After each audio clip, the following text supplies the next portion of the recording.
सुबह के 5 बजे का वक्त था और मैं अपने शहर के सबसे बड़े ग्लास ऑफिस में खड़ा था। हाथ में एक पुराना सिक्का लिए और धीरे से खुद से कहा, मैं आज भी वही चाय बेचने वाला लड़का हूं, बस सपने बड़े हो गए हैं। और जैसे ही सूरज की पहली किरण शहर पर पड़ी, मेरी यादें मुझे 20 साल पहले ले गईं, जब मैं रेलवे स्टेशन पर खड़ा जोर से आवाज लगाता था, चाय ले लो, गरम चाय। और लोग मुझे बस एक छोटा सा चाय वाला समझकर आगे बढ़ जाते थे। लेकिन मेरे अंदर एक आवाज हमेशा कहती थी, एक दिन मैं इतना बड़ा आदमी बनूंगा कि लोग मुझे देखने के लिए लाइन लगाएंगे। मुझे याद है, एक दिन एक बिजनेसमैन ने मुझसे पूछा था, तुम बड़े होकर क्या बनना चाहते हो? और मैंने बिना झिझक जवाब दिया था, मैं एक दिन इतना बड़ा आदमी बनूंगा कि लोग मुझे देखने के लिए लाइन लगाएंगे। उनकी हल्की सी हंसी आज भी मेरे कानों में गूंजती है। पर उस दिन मैंने रात को आसमान की तरफ देखकर खुद से वादा किया था, मैं गरीबी को अपनी पहचान नहीं बनने दूंगा। दिन में चाय बेचता था और रात में स्ट्रीट लाइट के नीचे बैठकर पढ़ाई करता था। थक कर जब हाथ कांपते थे तो खुद से कहता था, राघव रुकना मत, एक दिन ये मेहनत रंग लाएगी। जब मैंने अपनी पहली छोटी सी टपरी खोली और 3 महीने तक नुकसान हुआ तो लोग हंसते हुए कहते थे, चाय वाला बिजनेसमैन बनेगा। और उनकी बातें दिल को जपती थीं। लेकिन मैं रात को बंद स्टॉल के सामने खड़ा होकर खुद से कहता था, मैं हारने के लिए पैदा नहीं हुआ।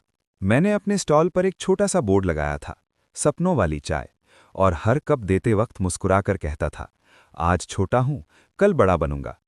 धीरे धीरे भीड़ बढ़ने लगी। लोग सिर्फ चाय नहीं, मेरी कहानी सुनने आने लगे। फिर एक दिन वही बिजनेसमैन वापस आए और मुस्कुराकर बोले, अब भी बड़े आदमी बनना चाहते हो? और मैंने उनकी आंखों में आंखें डालकर कहा, सर बनना नहीं, बन रहा हूं। शायद मेरी आवाज में यकीन था, क्योंकि उस दिन उन्होंने मेरा हाथ पकड़कर कहा, मैं तुम पर इन्वेस्ट करना चाहता हूं। और मैंने दिल में सोचा, यही मौका है, या तो जिंदगी बदल जाएगी या सब खत्म हो जाएगा। मैंने रिस्क लिया, डर के बावजूद खुद से कहा, अगर गिर गया तो फिर उठ जाऊंगा।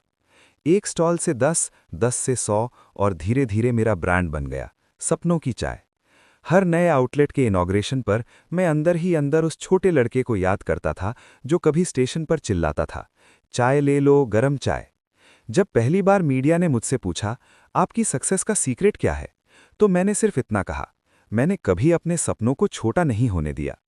जब मैंने अपनी माँ का इलाज सबसे बड़े हॉस्पिटल में करवाया तो उन्होंने मेरे सर पर हाथ रखकर कहा, मुझे पता था तू एक दिन बड़ा आदमी बनेगा। और मेरी आंखों से आंसू निकल गए। लेकिन आज भी हर सुबह मैं अपने कैबिन में खड़ा होकर उस पुराने सिक्के को देखते हुए खुद से कहता हूं, सफर अभी खत्म नहीं हुआ। क्योंकि मैं जानता हूं, कहानी पैसों की नहीं, सोच की थी। और अगर आज कोई मुझसे पूछे, क्या एक गरीब लड़का सच में करोड़पति बन सकता है, तो मैं पूरे यकीन से कहूंगा, हाँ, अगर वो हर दिन खुद से कहे कि मैं रुकूंगा नहीं। और शायद इसीलिए मेरी कहानी हर सुबह फिर से वहीं से शुरू होती है। सुबह के 5 बजे का वक्त होता है। एक लड़का स्टेशन पर खड़ा होता है और जोर से आवाज लगाता है, चाय ले लो, गरम चाय। क्योंकि असल में कहानी कभी खत्म नहीं होती, वो बस एक नए सपने के साथ दोबारा शुरू हो जाती है।